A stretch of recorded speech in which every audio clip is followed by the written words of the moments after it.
views and opinions expressed in this program are those of the participants and do not necessarily reflect the views of BronxNet or the program underwriters. Hi, everyone. Welcome to Mission BX. Mission BX is a show that's a collaboration between the Center for Bronx Nonprofits at Hostos Community College and BronxNet. Mission BX is dedicated to looking at the work of Bronx nonprofits and showing it to all of you. First, let me say I hope everyone is healthy, stay safe, and I hope you enjoy the show. Mission BX will begin right now.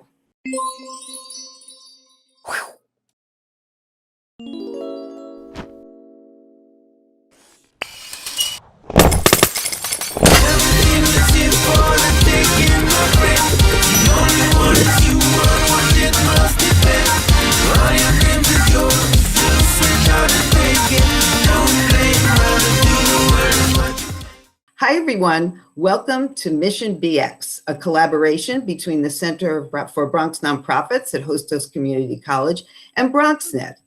First thing I want to say to everyone is that I hope you and your family are all well in this very, very difficult time, and sending lots of goodwill out to everybody in the Bronx and everybody who watches. And I'm so happy to be back, even though we're back in a different way. We have Jill Roche-Gomez from Hunts Point Alliance for Children and Katherine Martinez from Shopp NYC.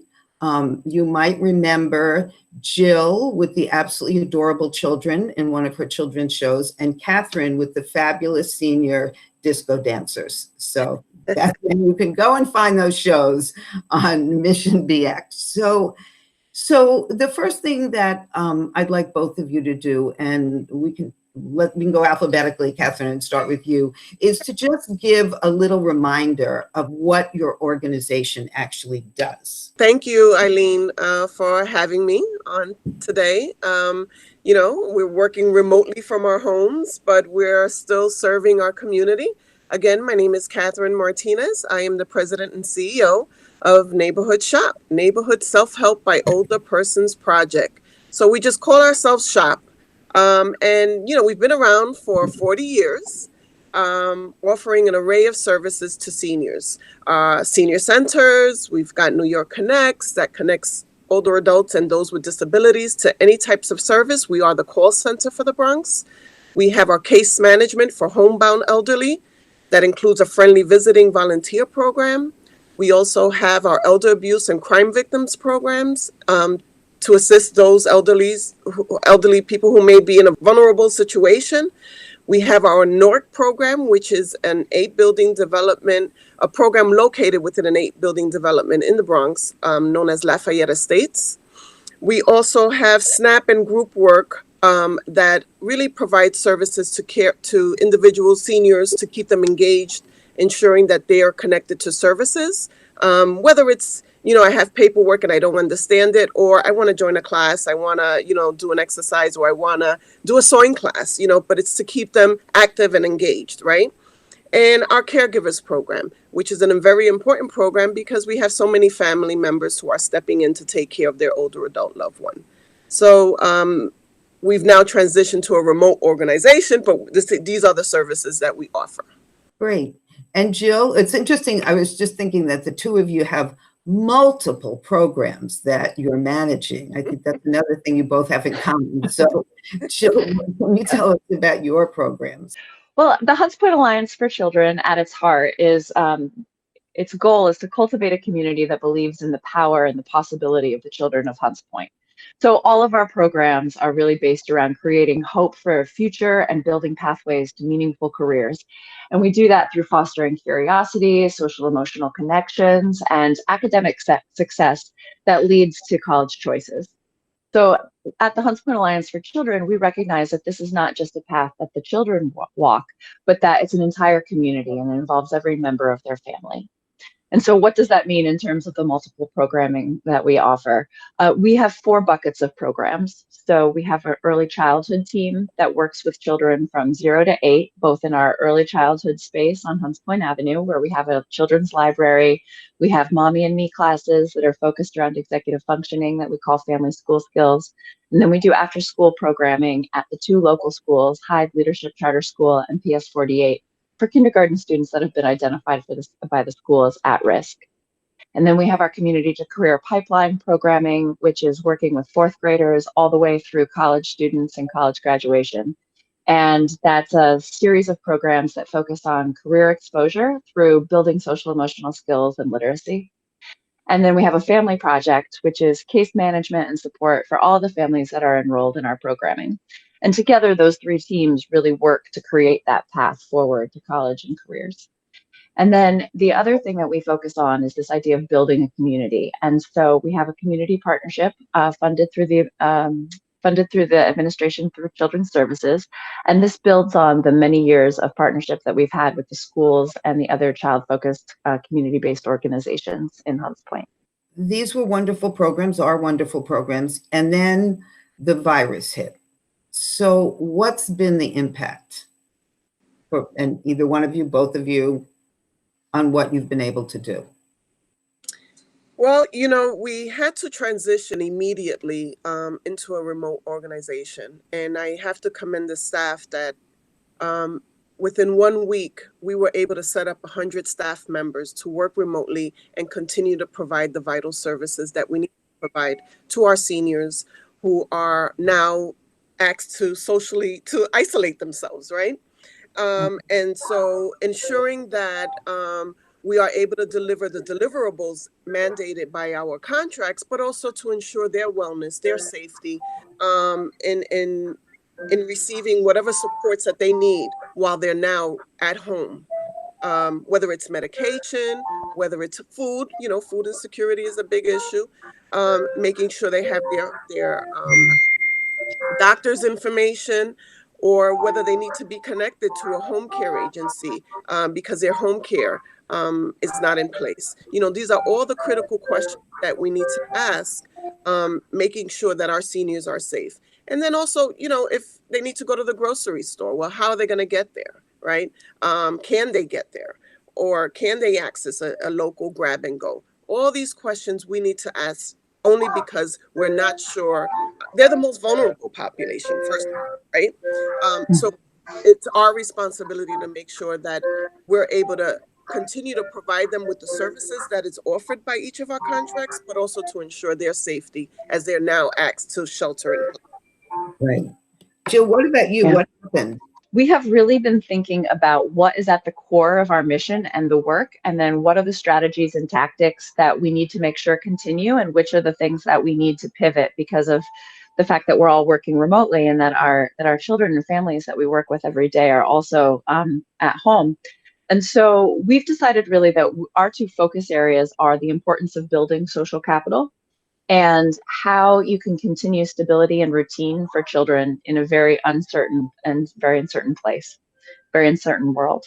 So in terms of the importance of building social capital, one of the things that we did immediately our first week was we asked all of our program teams across all age groups to reach out to families just to see how they were doing, what were their pain points, what were they concerned about, so that we could start gaining some information to see how we could support them more broadly. And I think one of the conversations that we had that first Friday was with one of our program managers. She was a little concerned because she had only gotten through a little less than half of her list of families. And so she was apologizing. And we said, well, why? And she said, because I'm spending 20 to 40 minutes on the phone with everyone I call. And so it was a real eye opener to us that how important these calls were, and said, that's great. We're glad you're doing it. That's absolutely the right instinct. But we were finding that people were craving connection during this time. And so to have the call from the person that they knew as a teacher was really reassuring, and sharing with what was happening with their families and their struggles with getting onto remote learning. And so that's one of the things that we've continued to do. And as Katherine said as well, these wellness checks, this importance of connectivity. The second thing is in terms of a stability of routine and connection, that we've moved all of our after-school programming and our early childhood programming online in some capacity. So that's been really exciting to see the creativity that's emerged out of that. One of our first programs, our flagship program, is the Hunts Point Children's Shakespeare Ensemble, which we do in partnership with the Public Theater downtown. And we were able collaboratively to have that online immediately. And so about 40 kids are calling in still 3 times a week in the same time periods that we would have met with them anyway. So 3:30 to 5:30 on Tuesdays and Fridays and 4 hours on Saturday. And that was really important that we kept the time, we felt, as well. And so all the teaching artists are meeting with them. They break out into breakout rooms and they do, line bashing and movement and, voice practicing. And it's just really incredible to see the way that they've been able to translate online through the computer and to maintain that connectivity. Yeah, it's amazing because especially young people are very used to this. It doesn't take them half an hour to figure out how to get online. Right. It's interesting because we're now in this situation where we're now sort of working virtually with our seniors. So teaching them, they're not very tech savvy, right? Many of them, some of them are, which we're happy about. We're happy about that, but we have some who are not tech savvy. And so what our focus has been is finding out, well, who has a tablet or who has some sort of a smartphone where they can engage in some virtual classes. And we started to create some virtual classes. Like right now we're making some face masks and we're, just have like a chat with a few, but we're now trying to really do an assessment with how many have Wi-Fi, right? That are able to log in if we were to get them the tools that they need, So we're currently seeking funding to support them in getting them tablets. But we need to really understand, are they equipped with the technology that they need at home? Whether the Wi-Fi does exist. And they're also even grateful, as Jill said, for that phone call. That phone call is crucial. Social isolation and loneliness is so huge amongst an older adult. And being able to connect with the people that they are normally connected to at the centers, their second home is so rewarding. And so when they are being reached out, I mean, for the month of March, and we closed March 16th. For the month of March, we made over 4,000 phone calls within those 2 weeks. Just assessing, making sure that everyone was okay. And they appreciated those phone calls. That meant so much to them. And then being able to provide them with, if we had to call DoorDash and get them a meal or, or set them up with an ongoing delivery of a meal, or making sure that their medication was done, just having that second person to help them process this new normal through. I think they were so appreciative of that because our goal is, our mission is to help them help themselves, right? So they're not only helping, each other as seniors, but they're helping, within their own communities. And with them having to now be sheltered in place and in their home, it's really going backwards from what we're normally telling them to be engaged and come out and join the sense, participate in the dance club, then participate in the acting club, So it's now, let's do this at home. We can do this from your phone. We can do this from a computer. And I remember in both cases, I remember going to visit one of your centers on disco afternoon, Friday disco afternoon, and people said, "This is my second home. This is where I go.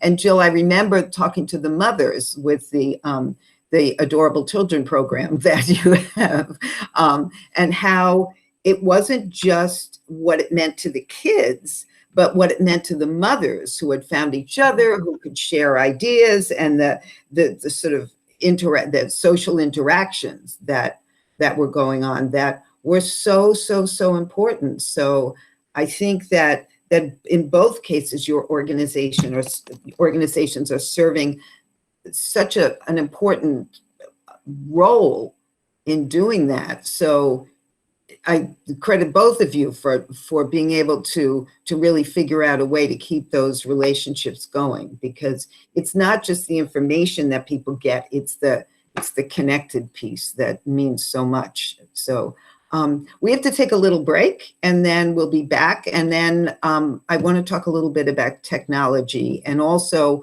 I want to talk about what's next after we are out of our houses at some point. So thanks.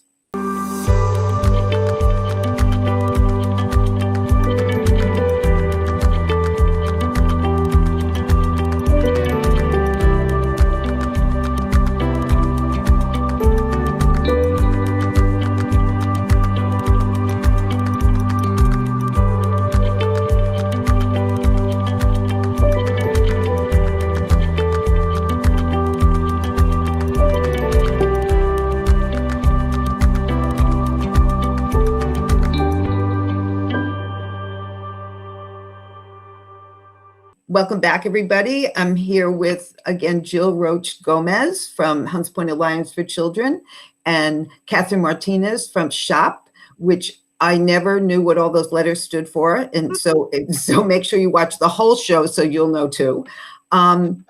So we had left off talking about how you've managed to keep these programs going in some form. So one of the things that occurs to me through all of this, because at Hostos Community College, we're giving out laptops to our students, many of whom don't have them. And there's been a huge conversation for years about the digital divide.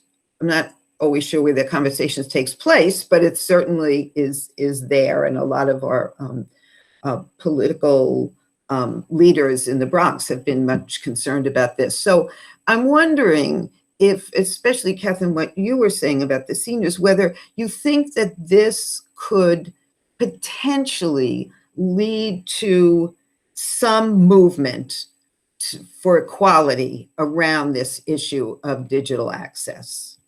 Absolutely. You know, it's hard when you are dealing with a group that may not, well, there's twofolds, right? You may not have access because financially you can't afford it, right? Or maybe you may not be savvy and would rather not look at a computer and not even touch a computer, right? And so we've always, in each of our programs, we've always encouraged technology. That's part of the curriculums that we offer. So we're grateful that we've been able to always do that. However, we were always mindful of the fact that there are many who will not adapt to that. And so offering them services via telephone is also good enough. And so our staff understands that, you know, and it was great, actually. De Blasio, actually, our mayor, mentioned that today in one of his press conferences, you know, where, you know, you have to be available to those seniors who will only call. Right. They're not going to go online, and they're not going to register for something through a portal online. They will call. And as an organization in the city, we have to be responsive to those seniors who will only make those phone calls. And I think that we are okay with that. And our team is okay with that. We've done telephone support groups. We've done chats where, you know, our seniors can chat with their next peer. We you know, put them together so that they can have a conference sort of, you know, call together. Anything that we can do to allow that senior to engage with a peer, we will definitely take forward on that. Yeah, that's great. And to what you're working with young people. So these are the people who will need technology for the rest of their lives. Absolutely. And I think when I think about the digital divide, there's also groups that we realized that we had to meet them where they were at. So with our 6th, 7th, 8th, 9th, 10th graders, you know, they were able to either have a laptop at home, have a device at home, and to be able to somewhat seamlessly start to work both with us and with the Department of Education. I think that what we saw with families with younger children, we actually, before we could launch our online programming, we spent 2 weeks doing Zoom practice classes. And that actually hit two goals. It started the connectivity, right? It was something that we could all acknowledge. I mean, every single one of us is a learner at this time. Every day we learn something. The second thing is that I think the digital divide runs deeper than just the idea of access or not access, but what is the quality of the access and how much access? So Right. one of the things that we heard a lot from families was, they had a computer at home, but they had 4 children, and all 4 children were supposed to be on at the same time. So, 2 kids were taking turns on the computer, and then the other 2 were using their parents' cell phones. And then what was that going to look like in terms of data? There was a lot of anxiety. We actually, in our classroom, we had 30 Chromebooks that when we left the office were locked in the office. And so after about 2 weeks, we said, well, this is just ridiculous. So I went to the office and we gave out all 30.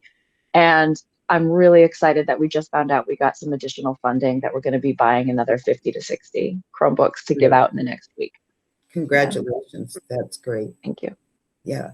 Yeah, I think that's a huge piece. And I think everybody's been trying to figure out how they can get students to have access. And I think that's a good point about having 4 kids in the family. It's not just a matter of, well, now you've got one. And I actually was talking to somebody who is going to graduate school, working full-time from home, and has children.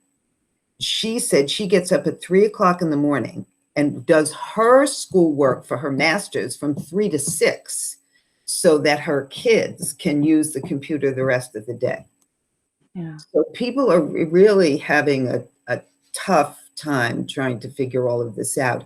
So let's move forward to when we don't know, and things open up. I don't mean the whole world opens up and changes, but minimally you go back to work, you're in the office, some of the programs can start up. What are the biggest challenges you see if you think towards that time period? I was thinking about this question. I've been thinking about this for quite some time because I don't know what that new normal is going to look like. However, because we're working with a population that has been the primary concern, right? That age group, right? Right. I don't know what that's going to look like. I'm thinking about our congregate meals. We offer meals. We have over sometimes 100 seniors in a dining room coming to have a fresh hot meal. Is that going to be are we going to be able to go back to that? I don't know. Or are we going to be able to have 100 people at the same time? Right. There's going to be 20 because that's what you're allowed to have. And lunch starts at 10 o'clock in the morning, the way big schools do it. Exactly. So then expanding our hours for lunch meals instead of for an hour lunch, it might be a 2-hour lunch, so that we can accommodate this new normal that we're going to have to start thinking about. And in addition to some of the classes, and this might be the same for Jill, but just in terms of classrooms, what are depending on the size of the room, what's the capacity in terms of the room? So those are a lot of things that I've been thinking about. I'm sort of afraid to even think that far because I'm trying to close out this fiscal year and figuring out what are we doing now and being, making sure that we are being impactful and really reaching the people that we need to reach. But it is something that has been coming across my mind because I'm wondering, even as a staff, right? We're all working together. And so I think those are policies that are going to come from above, in terms of our leaders in the city, in terms of directing us on where to go and how to process and how to move forward. But there are concerns because I don't think we will be operating the same. I've been thinking a lot about summer for our high school and college students and about early childhood and the gains that we've made in investment as a city and a country in early childhood and how to maintain that. So for summer, I think I'm particularly concerned. One of the things that the Hunts Point Alliance for Children has done for years and that we are particularly proud of is that we've helped high school students find really meaningful experiences where they get to have summers that they can leave the city, they can engage in college campuses, they do writing programs, really interesting internships. And so slowly over the last 10 days, our high school manager has been hearing that those programs are canceled. And so I think about how are we going to set our high school students and our college students up for meaningful summer work that is going to prepare them for either college admission or longer term exciting careers. And one of the reasons that I'm particularly nervous about that is because every 18-year-old across the entire city is having the same issue. So when it comes to June, how do we make sure that high schoolers in vulnerable communities still have access to the few internships that'll be available and the few experiences that will be open? And then in terms of early childhood, I think that enrollment has always been low in Community District 2 in Hunts Point. And over the last 3 to 5 years, we've really started to see that increase. And that's, due to both the work that has been done in the community around the importance of early childhood, as well as the increased investment from the city.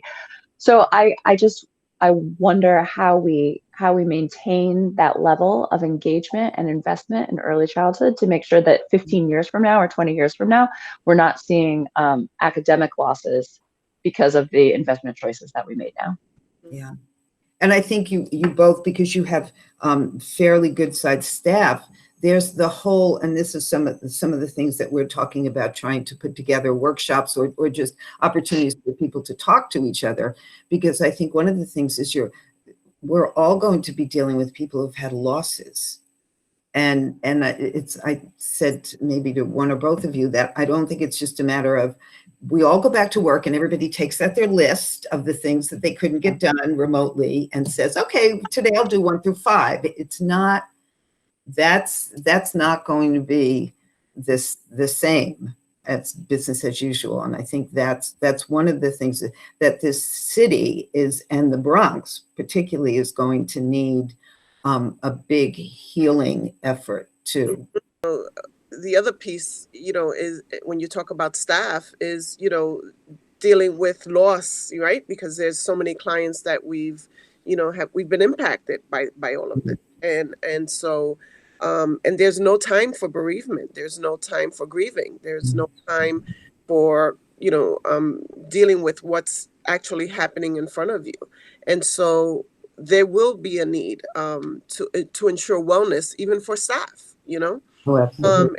and for the clients that we're serving, because these are their peers. These are their friends that they lost, and so it's going to be vital that part of whatever we do moving forward, even from now, that we offer some wellness, and self-care. Right. One of the things that we learned with the holiday last week is that when we got to Wednesday, everyone was so exhausted and so relieved to have a few days off for the long holiday weekend. And so we've decided that starting next week, we're actually going to take half day on Wednesdays. Just because to get through 5 days right now with all of the things that we have, I think we're learning and recognizing, and we want to honor that our staff have to show up in their personal lives as well. And with all of the difficulties and the grief that having a little space to do the things that they need to do is important. That seems to be a conversation that's coming up. I had a conversation with somebody the other day who said, I just think we need 4-day weeks, because she said every time I talk to somebody on Friday, they're fried. So that's perfect, because we're running out of time, but that's a perfect segue into my thinking. The one thing you two didn't mention is how you need to take care of yourselves. And that's typical ED behavior. So, thank you everybody for joining us and for joining Katherine and Jill for this wonderful conversation, and to just meet these wonderful people doing work in the Bronx to make life better. If you missed part of this, or you want to see it again, or you want to show it to your friends, go to BronxNet.tv and look for Mission BX, and you will find this online very soon. And join us again. We're going to be doing these shows for as long as it takes before we can get back inside the nonprofits in person. So thanks so much for being with us.